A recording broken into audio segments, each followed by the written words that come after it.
It is now my great pleasure to introduce today's speaker, Richard Reeves. His research speaks directly to some of the most pressing questions of our time. A little bit about Richard. Since 2023, Richard has served as the founding president of the American Institute for Boys and Men, an organization he launched to address the challenges facing boys and men today. His work focuses in particular on the importance of fatherhood and persistent gender gaps in education. Richard is also a senior fellow at the Brookings Institution, where he previously held the John C. and Nancy D. Whitehead Chair in Economic Studies. Richard is also the author of several influential books, including, of course, Of Boys and Men, which was named by President Obama on his summer reading list in 2024. You can find Richard's writing and research in major media outlets, including The Atlantic, The Wall Street Journal, and The New York Times. Earlier in Richard's career, he also held several influential roles in public policy, journalism, and research in the United Kingdom. He serves as the director of a UK-based think tank, Director of Futures at Work Foundation, and is a principal policy advisor to the UK Minister for Welfare Reform. Richard was also a leading voice in journalism, serving as social affairs editor at The Observer and economic correspondent at The Guardian, and he began his research career at the Institute of Psychiatry at the University of London. In addition to his academic and policy work, Richard has consulted for Opportunity Insights at Harvard University and has served on the Canada's Ministerial Advisory Committee on Poverty. He holds a Bachelor's of Arts from Oxford University and a doctorate from University of Warwick.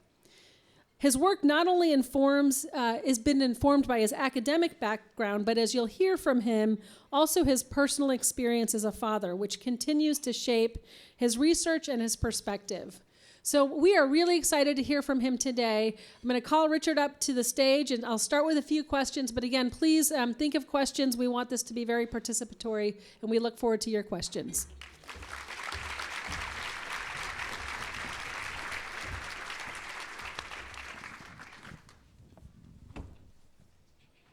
Well, what a introduction, so much perspective and experience and knowledge. We're excited to hear more. I thought I'd just go ahead and get started with a few opening questions. And one that I'm really excited to hear a little bit more about is, Richard, if you can tell us more about just kind of the personal context behind this work that you do, sort of what set the stage for this in your experience.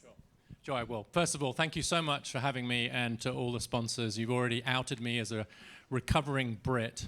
That's why I sound like this. But I live in Southern Appalachia now, and I do also want to say that in 2016, I became a very proud citizen of this great nation.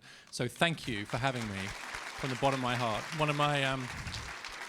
One of my policy proposals, which is not relevant to today's conversation, because I think every high schooler should go to a citizenship ceremony and just sort of witness that, right? How many of you, hands up who's been to one? Quite a few, right? It's an amazing thing. I don't think you really realize what an incredible privilege and a blessing it is to be a citizen of this country unless you've been through that process. And every year I take out the letter, which actually was, from, as it happens, from President Barack Obama at the time, just welcoming me to the American family. And I just want to start by, it is a real thank you. But also, I was born on the 4th of July. So it's obviously meant to be. And so I raised my sons in both the UK and the US. As I said, I've been here actually since 2013. And my sons were just talking about issues around masculinity. They were seeing stuff online. They were asking questions. The term toxic masculinity was around a lot. We were in a very progressive environment where we lived in the suburbs of DC. So I was just hearing this a lot in a way that wasn't true for me. And then at my day job at the Brookings Institution, I just kept seeing these data points showing like real, genuine problems for lots of our boys and men. And then I noticed people not noticing them. Right, I just noticed the silence. And so I'll give you maybe one example which helps to motivate the work is when the pandemic first hit, this data release came out from the federal government showing the impact on college enrollment. And what it showed was, in Table 2, on page 17, what it showed was that the college enrollment, I remember it to this day, the college enrollment rate had fallen 7 times more for men than for women. 7-fold difference. And I'm walking around Brookings Institution, and then I went over to my friends at the American Enterprise Institute. I'm walking around with this table saying, am I reading this table right? Does this show me that the college enrollment rate dropped 7 times more for men than for women? And they go, yeah, that's interesting. I said, did you know that? These are all higher education schools. No? Do you think it's worth drawing attention to? And I wouldn't go there if I were you. Because if you start talking about the problems of boys and men, people think you're somehow going to stop paying attention to the problems of women and girls. And as I got more and more serious about this, a number of scholars, friends, who lined up outside my office saying, don't do it, don't do it. The whole issue is so radioactive. I was like, this is insane. Like parents don't choose between their son and their daughter, and 2 things can be true at once. Can't it be simultaneously true that a lot of boys and men, especially those from less advantaged backgrounds, are really struggling in education? And you see it in Indiana in the report today, a 13 to 14 percentage point gap in college enrollment in Indiana. That can be true. And it can be true that we don't have enough women in senior leadership positions in Indiana, that we still have issues around a gender pay gap in Indiana. And so if you give yourself permission to think 2 thoughts at once, suddenly you can't unsee it. And so the truth is I couldn't unsee this data. And having decided that I couldn't unsee it, I then decided to publish it and see what would happen. And so far, I think that the reception suggests that even when people disagree, and I, as I said to you, strongly encourage, good faith disagreement is one of the lifeblood of this nation. It's also just true. Too many of our boys and men are struggling. And if we don't talk about it, someone's gonna. And I'd rather it was us. Great. Well, you kind of hit on this, but maybe just a little bit more on the criticism that you have had about the zero-sum game notion, and what do you say to that more specifically?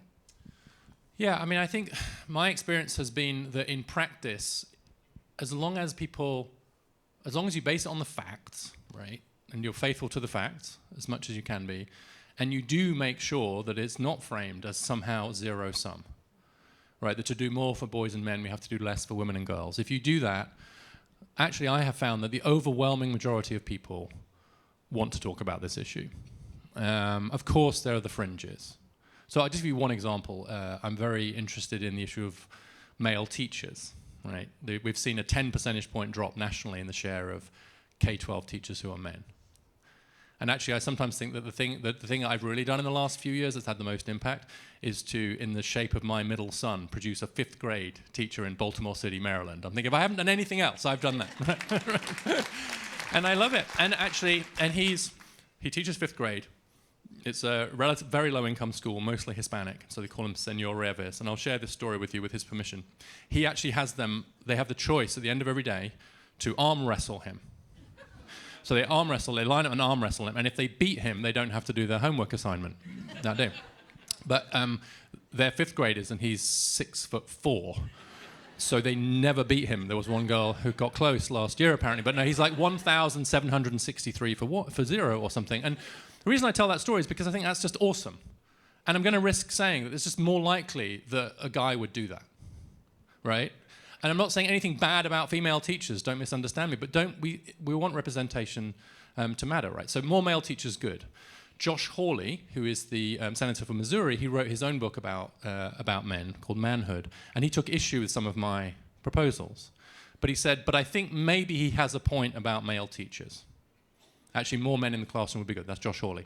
The American Psychological Association, which is one of the most progressive organizations, I think, around, got into real trouble, quite rightly, for its own guidance on masculinity, but very, very progressive. And psychology has become extremely progressive. They said more male teachers would be a good idea. Okay. So on that issue, just as one example, I've lost everyone to the right of Senator Josh Hawley and everyone to the left of the American Psychological Association. But with the exception of that 0.4% of the population who spend all of their time on social media, we have so if we're willing to only work with the 99.6% of the population who aren't batshit crazy, sorry, I shouldn't have said that, I apologize, then we're golden.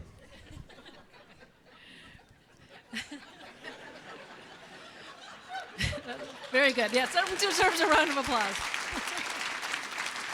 But isn't it sort of time to not let the 0.4% people determine what we are and are not allowed to talk about? Well said. Well said. Thank you.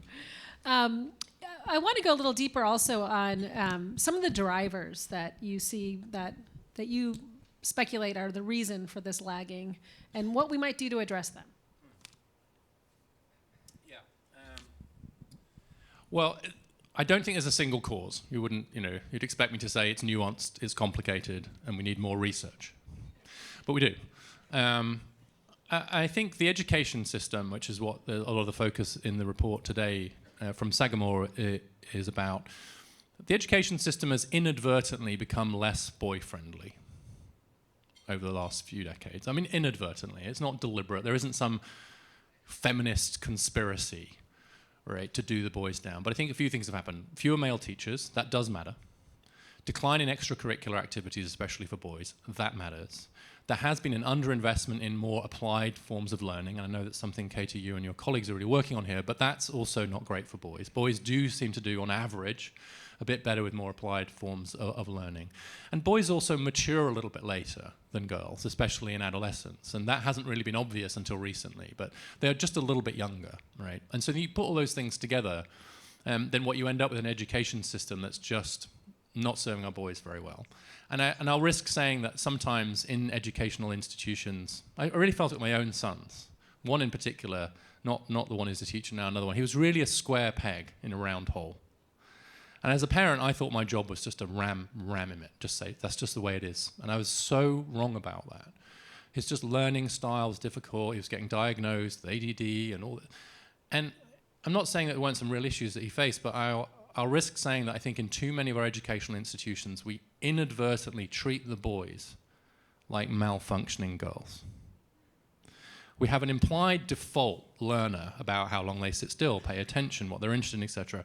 That's the default. And then if you deviate from that default, then you're diagnosed. I think we're massively over-diagnosing learning disabilities in boys, when sometimes, honestly, the diagnosis is, you're a boy, right? And I don't want to minimize the fact that we underdiagnose some other things in girls, right? That's also true. Two things can be true at once. So I think the education, and then you see that boys are coming out of high school in particular, really struggling to know what the next step should be for them. And this is the cliff that's pointed out in the report today. Underlying all of this, I think, is a much bigger cultural question, which is, as a man, what does it mean to be successful today? And there is a huge industry online now answering that question for good or ill. And the reason it's a question today in a way it wasn't before is because we have just transformed the labor market, we've transformed the family. And so I think the question of how should I be today, what does it mean to be a good man today, is just a really important question. And a lot of young men are struggling for answers to that. And as I said a moment ago, if we don't answer it, they're going to find something online. But the question hasn't gone away. I think that's like why would you not go to college? Why would you not teach? And it's almost like an engagement issue as much as anything else. And so we've got to make our young men feel like we still need them, that the tribe needs them, that the community needs them, that their families need them, that the labor market needs them. We still need you. And I think that unfortunately recent debate has focused too much on not the problems of boys and men, but of boys and men as the problem. And I think that we've been too quick to point our fingers and to blame them for their problems rather than some of the structures and systems that we are running. Very good, thank you. This builds on this, your comments a little bit right now. The question is the way men and boys discern purpose different than how purpose is discerned by women and girls?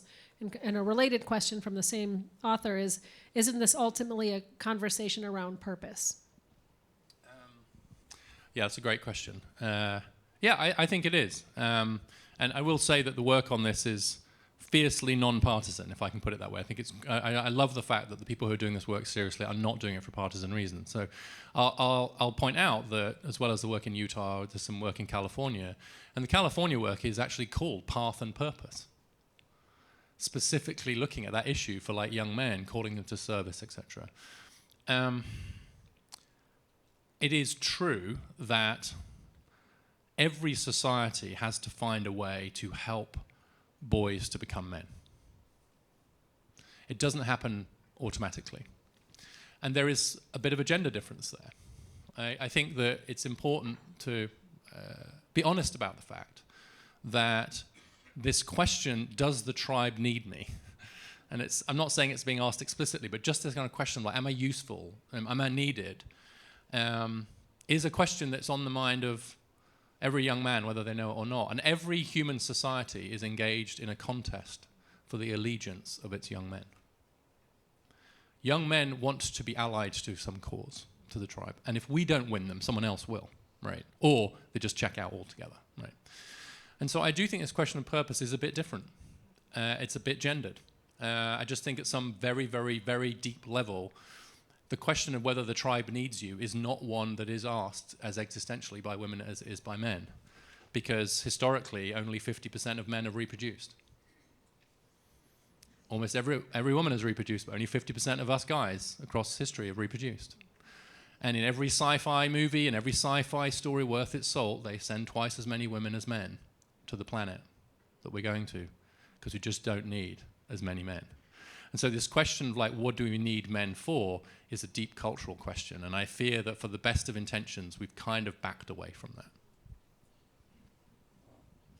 How can the field of psychotherapy better support boys and men? Well, we should not call it psychotherapy. Okay. I'm only joking about it because actually we've done some work recently showing that the term therapy for sure, but even the term mental health now codes quite female, especially to young men. And one reason for that, by the way, is that the share of psychologists who are male has dropped to 20%. It was more than half in the 80s. Psychology is becoming a female profession in front of our very eyes. Didn't used to be, it is now. So, I mean, when I wanted help psychologically, or for my son, I wanted the option of a male therapist, but that's getting harder and harder, right? Because some of the things you're struggling with maybe are just easier to share with a guy, right? Let's be honest about that. Not always, but sometimes. But we are cratering the share of men, same in social work. And so I think actually having more men in those professions, so just as we had a huge push to get more women into STEM professions, hugely successful, still not quite complete, but wow, we need a huge push to get men into mental health professions. How are we allowing mental health care to become a female profession? I'm not saying anything bad about the women working in those professions. God bless all of them. But doesn't representation matter? Do we want our boys to only see women providing mental health care? And then we wonder why they don't go? So it's partly that. Also, I'll say this.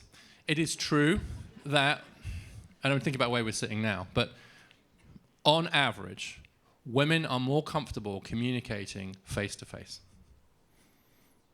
than shoulder-to-shoulder. And men are shoulder-to-shoulder communicators. And now that I've told you this, you won't be able to unsee it, right? Every social event you go to now, I want you to look at how the men are standing next to each other, right? They're going to stand like this, right? People have done whole PhD theses where they measure the angle, right? So men right, they all stand like this and like this, but never like this, right? So we're always catty corner, right, to each other, right? Whereas women are like, no problem, right? Walk into any coffee shop in any US city, and it'll be full of women staring at each other. It's super weird. Like, how do they do that for so long? And actually, it's true that like men, and I am bringing this to a point. I promise. I'm just trying. Men are just less. Our cortisol level spikes a little bit. Face to face is a bit of a threat stance for us, right? We are more comfortable shoulder to shoulder, right? That's why we very rarely text our friends and say, "Hey, let's meet up for a matcha latte," and stare at each other for 2 hours. We might say, do you want to go fishing? Do you want to go for a road trip? Do you want to go watch the game? Do you want to whatever? We'll do it shoulder to shoulder. We're doing something else because we're a bit more groupy like that. So psychotherapy, I'll use the term for now. The male psychotherapists are now finding if you want to get a young man talking, take him for a walk. Walking, talking therapy. But also coaches are mental health professionals in disguise. And the coach sitting next to the young man on the bench, pretending to be watching the game, or maybe actually half watching the game, saying, "Oh, how are you doing? How's that thing with your mum going, by the way? How's your mum doing?" Whatever. That coach is providing unbelievably powerful mental health care. But don't call it that, right? If you said to that same young man, "Hi, I'm Miss So-and-so, the mental health counselor. Would you like to come and talk to me about your anxiety?" It's just not going to work. It's worked for some men, right? So we've got to do it through those social institutions, and it has to be other men doing it. That's why coaches and teachers and mental health professionals really matter. And I know you're working on counseling in the high schools, but getting more men into those roles would really help too, because it just the shoulder-to-shoulder thing comes naturally to us. Like, it's the only explanation for golf. Right? What is it? There's no other explanation. I'm sorry about that. So, Richard, in the current current political climate at the federal and state level, there seems to be an era of defunding programs that have an impact on men in disenfranchised communities as a whole. So, can you share your thoughts on what our path forward should be in that environment? Yeah, I mean, some defunding for sure, but I think to be fair, there are also some areas where I think we're seeing some increased funding around apprenticeships, for example, which are actually turn out to be very good for men on the average. They're good for women too, but so I want to be fair about that. I think it's unfortunate that it feels as if, until quite recently, it's felt as if we've had one party, the Democrats, who are like very interested in public policy but not interested in boys and men. Now that's changing, I think, for political reasons we could kind of get into. I think because of the zero-sum thing. I think genuinely a lot of people on the centre-left thought that to be a good advocate for women and girls meant you were literally forbidden from also advocating for boys and men. But I also think it's true a little bit on the right now too. I think we're seeing on the right is that actually in order to sort of say, look, we want our boys and men to do well again, you have to sort of turn against, in some way, the rise of women, or sort of denigrate or defund some of the work that's been, I think, doing such good work for women. And that's just a false choice that no one except the culture warriors actually believes, right? That is the 0.4%.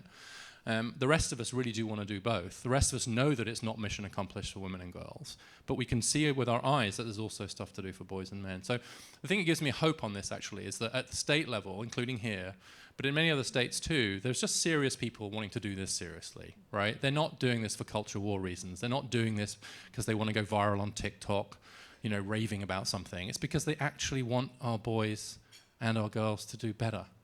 And I think I'm hopeful that things will come around. And this is actually a good issue. There is nothing about this issue that should be partisan. And so I see it as important in itself, but also maybe as an example of an area where we really should be able to join shoulder. And I'm quite sure that the folks here are not going to agree with the folks in Maryland, who are not going to agree with the folks in Utah, who are not going to agree with the folks in Montana, who are not going to, about everything. And hallelujah. But maybe we could learn from each other. You know, maybe the thing California is doing around service is actually quite good. Right? Maybe the thing that Spencer Cox is doing around fatherhood is good. And maybe California should learn, and so on. And there are enough people who think like that once this current long moment has passed, we're going to win. You mentioned earlier in your remarks that men need to be shown how to be good men. And so the question is, what's your definition of a good man? How do you talk about that? Just hate that question. Because, of course, you don't want to, but I asked for it, right? You don't want to be too prescriptive any more than you want to say this is what a good woman looks like, right? If you say a good woman is X, you will quite rightly, probably, if I did that now, I can guarantee that there's going to be some pretty annoyed women in this room. Because they're going to be, well, I'm not like that, right? I think part of the point of the women's movement was to expand the ways you could be a good woman, right?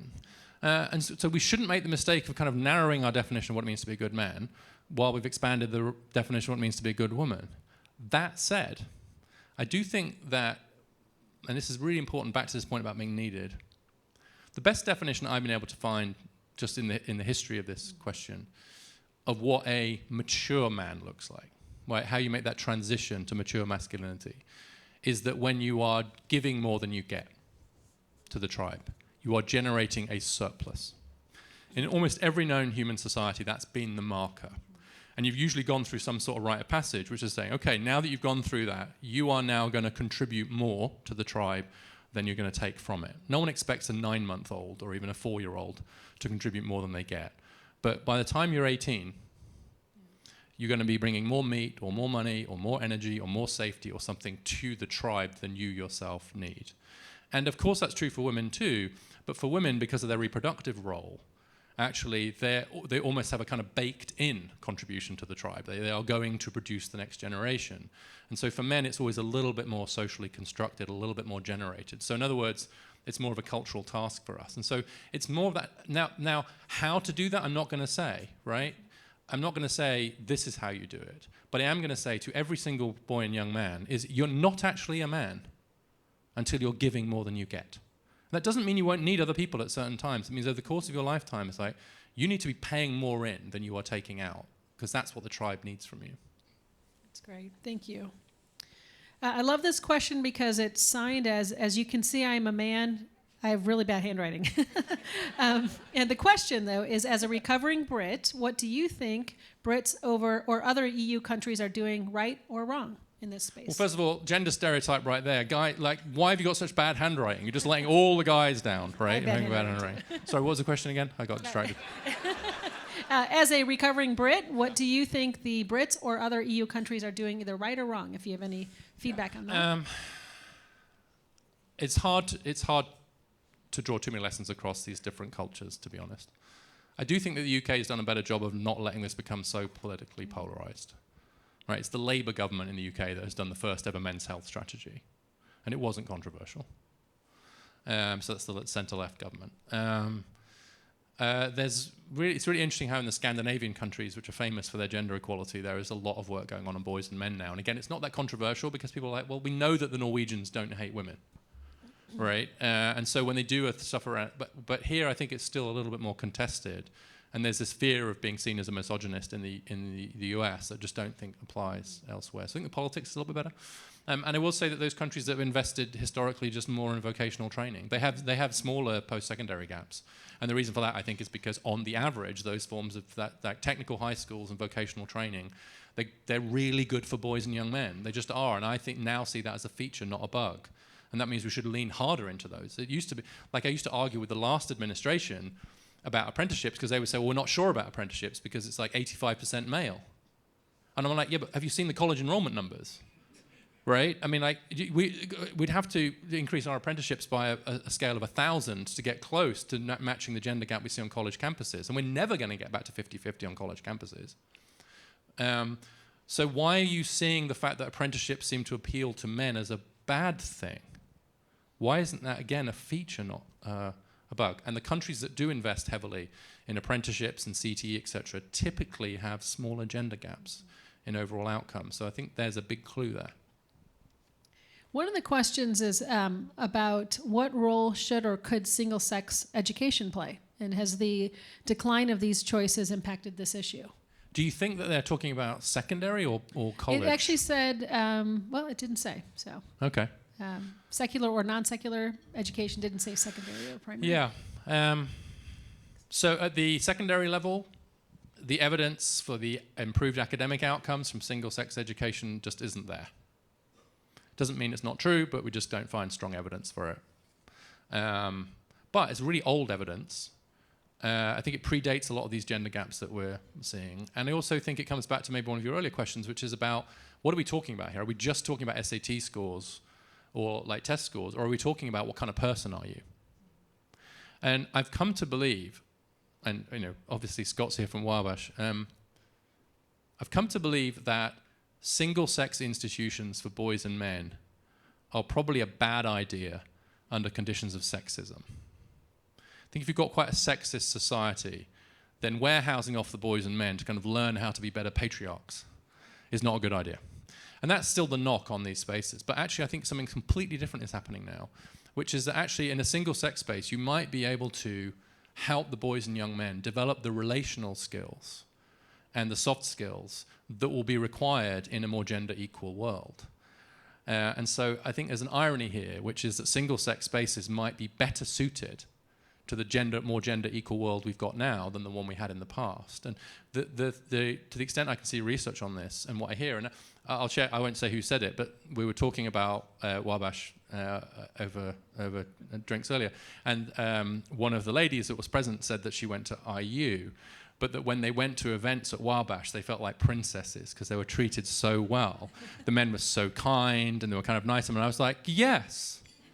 And there's probably, and you think about the Morehouse man thing, right? Something about actually, if these guys come out kind and thoughtful and confident and determined to contribute, and someone who you know will support you, that will make them amazing husbands and fathers and co-workers in a way that I think was probably, and I think it's becoming harder for boys to develop those skills in co-ed environments.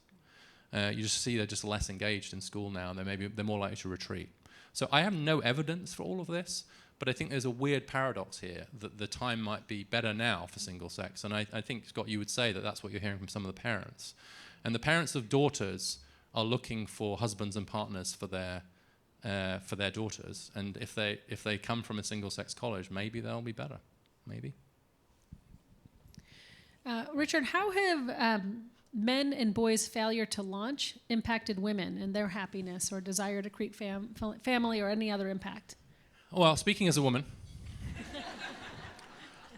I don't know. I've got 3 boys. Look, it's pretty obvious at some level that we're going to rise together or not, right? It is not good for women if men are struggling, or vice versa, right? We're in this together. If you really take the view that women don't need men anymore, right? They can earn their own living, they can raise the kids themselves, they're with some delay, they've got it on the work front, Basically, if you subscribe to the view that thanks for the last 10,000 years, boys, we've got it from here, right? The future is female. I mean, that's not an uncommon phrase that was kicked around, right? The future's female. If you think the future's female, then it doesn't matter if the men are struggling. We just need to find a way to warehouse them safely. And that's honestly where the internet comes in, right? Actually, the internet might be just an incredibly good way to warehouse the men away, right? Because, it's true that we've got more disengaged young men now, but at the same time, we've seen the crime rates go down very sharply. That's never happened before in human history. We've never had more disengaged men and a lower crime rate. More disengaged men always means higher crime. I think the reason it hasn't happened this time is because of the screens. The young men are on the screens, not on the streets. Right? Now, that's probably a net gain from a social welfare point of view. And so maybe we just have some sort of compound full of basements with big screens. I mean, there's plenty of feminist utopias/dystopias that do this. But I got to tell you, that's the 0.4% of people who we can safely ignore, right, who think that. Actually, most women want men who are with them, shoulder to shoulder, maybe not literally in this case, but who are going to be good partners, good fathers, good etc. They want flourishing men. They want men who can be with them. They want strong men too. They don't want dominant men. They don't want patriarchal men. They don't want men who think they've got some right over them to tell them what to do, but they do want men who are their equals. That the point of the women's movement was not for men to do worse, And so I think I will speak for women. Like, you want the men to be good, right? You want men who are flourishing, and you certainly want sons who are flourishing. Mums are really worried about this. This question talks a little bit about how the system seems very fragmented. Do you have any thoughts on who federally should kind of own this issue to coordinate it? I don't think it's mostly going to be a federal issue. I think it's going to be a state and local issue, partly because that's where most of the policy levers are. Workforce, education, mental health, behavioral health, even fatherhood. These are family policy. They're largely done at state level. And so I think that's where the action's going to be. And then the question is, where does it sit at a state level? So Virginia is just about to create the first commission on boys and men in the US. And it did so. Virginia is a very purple state, just Democrat governor now, was a Republican governor. And that bill, to sit alongside the Commission on Women, so it's not instead of, it's as well as, that bill passed 96-2 in the House and 40-0 in the Senate in Virginia. It is not a partisan issue, right? And so I think that finding an institutional home at state level is going to be important. It will vary, a commission, a council, a task force, etc. Because what's been lacking is just a seat at the table. And it's just kind of a weird thing to say, but we've had lots of groups whose job it is to say, how will this affect women? How will this affect certain racial groups? How will this affect LGBTQ, etc.? And that's great. But if the only group there's not someone there saying, oh, well, how about this college enrollment gap? Or is the scholars program working for men, say? If there isn't someone in the room whose job it is to just, on a daily basis, be drawing attention to it, in trouble. So I've really changed my mind on this and come to believe that that institutionalization really matters, because then you kind of keep raising awareness. But as to where it sits at a state level, I think it depends on the state. And the truth is that in some states, the champion is someone on the education side, and in other states, the education secretary wants nothing to do with this, over my dead body. But the health secretary is really into it. And so you just, to some extent, we just could go with where the energy is at this stage in the movement. Well, bringing it down to kind of day to day, what can the average people, for example, in this room, do on a daily basis? And I'm going to combine a question just because we have a few. Do you believe mentorship matters? Yes. Hugely. I actually have a piece with Robert Putnam in the New York Times from last year. And what we find is, it's very interesting, like at the beginning of the 20th century, there was the boy problem. So after urbanization, there was a real issue with, like, summarizing this horribly, but like boys running feral across our cities, right, after we'd moved in from the farms. And so the papers were full of the boy problem. And within 10 years, we did Boys and Girls Clubs, we did Boy Scouts, Big Brothers, Big Sisters. There was a civic response. But now all those organizations have fewer male volunteers than female volunteers. The waiting list for boys on Big Brothers, Big Sisters, I don't know what it's like here, is usually much longer than for girls, because they don't have enough male mentors. And the evidence for the impact of mentorship through something like Big Brothers, Big Sisters on things like college enrollment, which is in the report, is absolutely huge. But we need men for that. And I don't think we've had that call to men, which is not just we need volunteers, we need men to be mentors to these boys and these young men. And I think we've almost been uncomfortable saying that for too long. And partly as a result, these organizations have just lost so many of the men. Like, we need roles for men to help boys. So mentorship, absolutely huge. So that's the answer to the first question. Every guy in this room, there is a boy or a young man in your life who you may or may not know yet, who can really benefit from your help, and who needs you. And you should text them, not right now, because that would be rude, but afterwards, although they're allowed to tweet, right? So go ahead. But reach out to them, right? It takes a village, is the cliche, but some of the villagers have to be men, and that means you. And so it's not for women to solve this problem. It is for women to help us and support us, but this is up to us, guys. And so we need to step up and help the boys in our lives.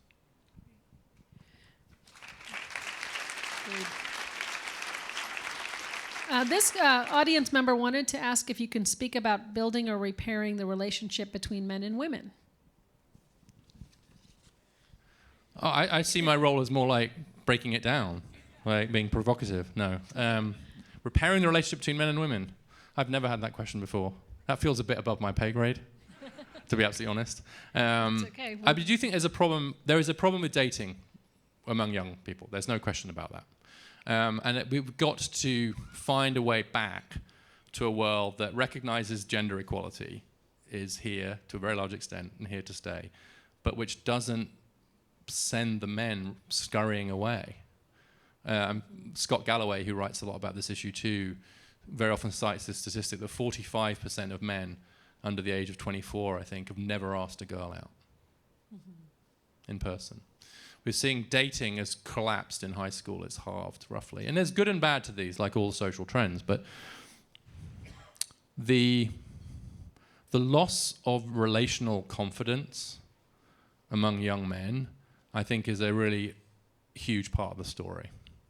And I think that requires both young men and young women to do better at this. And it's difficult to get this balance right.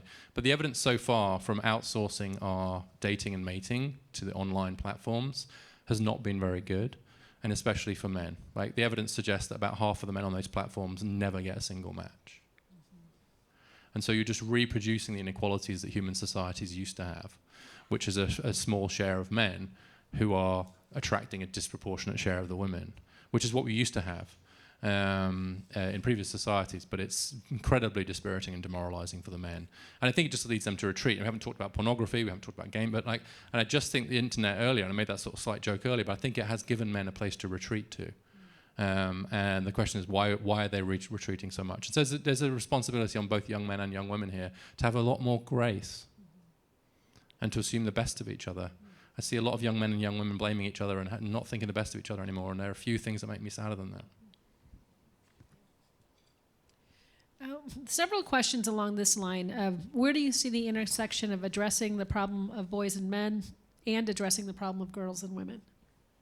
Well, to some extent, I think they're just inevitably intertwined, right? I think if you have sons or brothers or a husband or a father, right, then families are going to rise or fall on the basis of both, right?